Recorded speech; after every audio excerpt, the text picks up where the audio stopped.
অনেক আগে এক গভীর জঙ্গলে এক সিংহ আর এক চালাক শেয়াল বাস করত। সিংহ ছিল বনের রাজা, শক্তিশালী, ভয়ঙ্কর, আর গর্জনে সব পশু কাঁপে। কিন্তু একা রাজত্ব করা সবসময় সহজ ছিল না।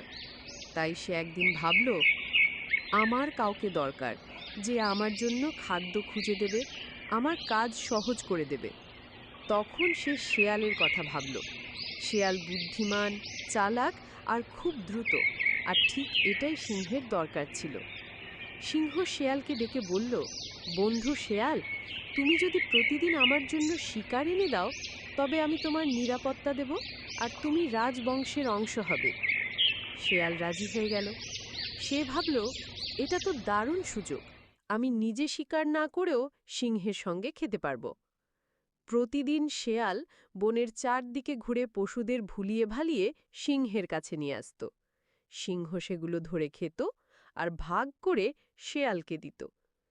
সিংহ খুশি, শেয়ালও খুশি। একদিন শেয়াল একটা গর্তে এক বড় বুনো মহিষ খুঁজে পেল। সে বুঝল এটা একাই ধরা যাবে না, তাই সে সিংহকে ডেকে আনল। সিংহ এসে মহিষের দিকে ঝাঁপিয়ে পড়ল, কিন্তু মহিষ লড়াকু ছিল। সে শিং দিয়ে সিংহকে ধাক্কা দিল। সিংহ গুরুতর আহত হয়ে পড়ে রইল। শেয়াল তখন ভাবল, এখন সিংহ দুর্বল, আমি চাইলে একাই রাজত্ব করতে পারি। আমি বনের সব পশুদের জানিয়ে দেব যে সিংহ আর আগের মতো শক্তিশালী নেই।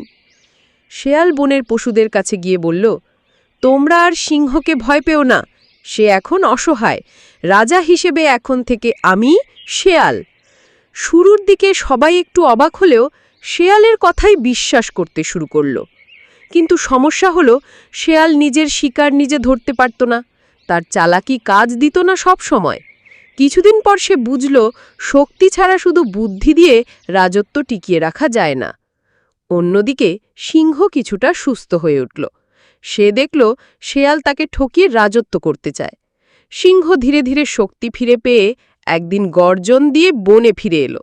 সবাই আবার ভয়ে কাঁপতে লাগল। শেয়াল পালাতে চাইল, কিন্তু সিংহ তাকে ধরে ফেলল। সিংহ বলল, বিশ্বাসভঙ্গকারী কখনো রাজা হতে পারে না। তুমি আমার ওপর বিশ্বাসঘাতকতা করেছ, তার শাস্তি পেতেই হবে। এরপর থেকে বনের সবাই বুঝে গেল, চালাকির সঙ্গে যদি বিশ্বস্ততা না থাকে, তবে সেই চালাকি একদিন নিজেকেই বিপদে ফেলবে। শিক্ষা: চালাকি ভালো, কিন্তু বিশ্বস্ততা আরও বড় গুণ। যারা বিশ্বাস ভঙ্গ করে, তারা বেশি দিন টিকে থাকতে পারে না।